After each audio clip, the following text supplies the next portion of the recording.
First up, we're joined by Sue Fleece. She is a best selling, award winning author of more than 50 children's books, including Sadie Sprocket Builds a Rocket, How to Trap a Leprechaun, Mary Had a Little Lab, and the Kid Scientist series. So, Sue, welcome. Thank you. Thank you for having me. I'm so happy to be here. Oh, it's wonderful to have you. You have so many amazing books back there. I want to read them all. Thank you. Yeah, well, fortunately, they're picture books, so they wouldn't take you that long. Well, I would love to read them, but today we're here to talk about your series, Kid Scientist. This series is so awesome. What inspired you to write these cool stories and include these sort of scientific adventures? So it was sort of a combination and a group effort with my publisher. I've done a lot of STEM titles with Albert Whitman, mostly fractured fairy tales, actually, and a couple of nonfiction books that are coming out. And they asked me, would I be interested in writing a series that focused on kids as scientists? So we brainstormed sort of how it would all take shape. And what it is really giving kids a peek into a day in the life of in various different sciences. So I'm not a scientist, but now I feel like I'm kind of a mini expert on all of these different sciences. So there's actually 4 books in the series right now, and there's more coming. The first 2 came out in April, Marine Biologists on a Dive and Archaeologists on a Dig. And go into archaeology and marine biology, clearly. And then there's new ones that come out October 27th. So you guys are getting actually the first peek into these. This one is about entomologists. It's insect experts in the rainforest. They go to Costa Rica and discover a new insect. And the one we're going to be talking about today is kid scientist astronauts on the space station. And they are the kids go to the International Space Station and spend about 6 months and do all sorts of experiments in space, which of course the space station is like a mini, or not a mini, but a lab up in space. So they have an adventure up there, and we can talk a little bit more about that too. But I'm super excited to get to share those with you.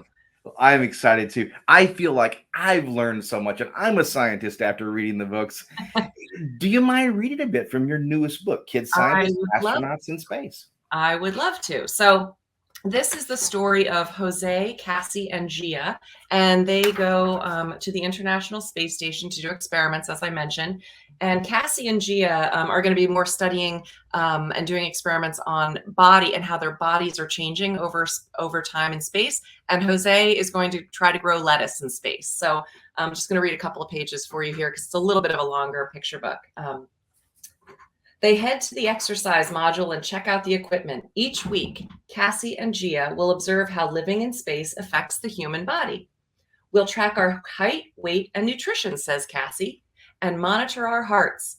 Weightlessness can affect the heart's beating rhythm over time, so Cassie and Gia will be watching for any unusual patterns.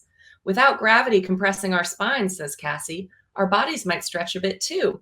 So we may get taller, asks Jose. Cassie nods. But our muscle size may decrease. In space, there's little resistance to help keep muscles in shape. We'll need to exercise regularly to stay healthy. And they go and they check out all of the equipment, the exercise equipment in the space station. And then here is Jose with his veggie lab. Cassie and Gia help Jose set up his plant growing station. How long do you think it will take to grow? Asks Gia. My hypothesis, or guess based on evidence, is that it will take 2 months from seed to plant. Aeroponic plants often grow faster because they absorb more nutrients and the roots get more oxygen. So in this case, they grow some lettuce, and then they do encounter some space debris, and they get to go on a spacewalk. So here's just some pictures of Gia and Jose going on a spacewalk to fix a solar panel that gets damaged. And I just love this spread because you can really see them out in space. Oops, I'm going the wrong way. Out in space, and they have Earth here, and then the moon, and they're enjoying space. And actually, I woke up this morning to a lot of space news. Our National Air and Space Museum in DC, I'm located near DC, reopened today after adding all these galleries and cool exhibits. And the 4 astronauts that were on the space station are set to splashed down today from the SpaceX capsule. So that was kind of fun. I woke up and my whole day is space related. So, Sue, I'm curious, if you could go to outer space, would you? Hmm. If I had the money to do it, yes, I think I would. It's funny. I have another book called Sadie Sprocket Builds a Rocket, and she goes to Mars. And so I did a lot of research on Mars. And there's a scientist that I sort of did a lot of research on who's a rocket scientist who thought she wanted to be the first one to Mars, just like Sadie. But then she had a kid and realized how long she would have to be gone and all this stuff. So I do worry about the risks of being gone and being in a completely foreign environment. But I think it would be life changing. Well, let's do it. Let's make it happen somehow. So your kids scientists have explored the oceans, the rainforest, they've gone to space, they've been on archaeological dig.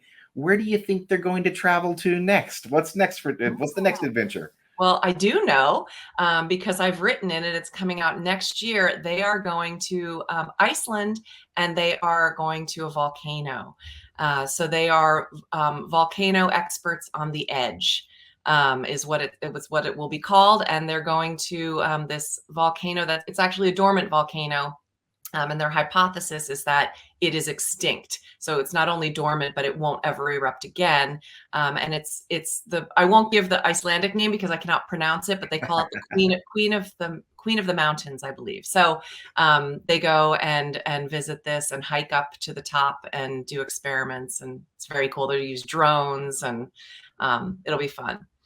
I'll meet you there. Let's join them. That I sounds know. fabulous. Actually, we're trying to plan a senior trip for my son, and I thought, let's go to Iceland. I need to go anyway for research.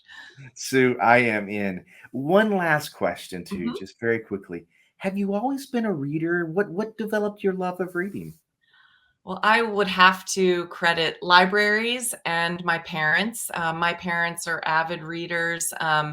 Ever since I was little, I can remember being in the room, watching them each be have a book in hand. And my mom used to take my sister and I to the library, and we would check out big stacks of books.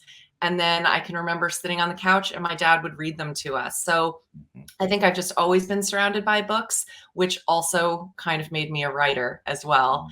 Mhm. And I do remember my dad one time very distinctly reading a Stephen King novel. And I was watching him read it just in the chair, and he slams it shut.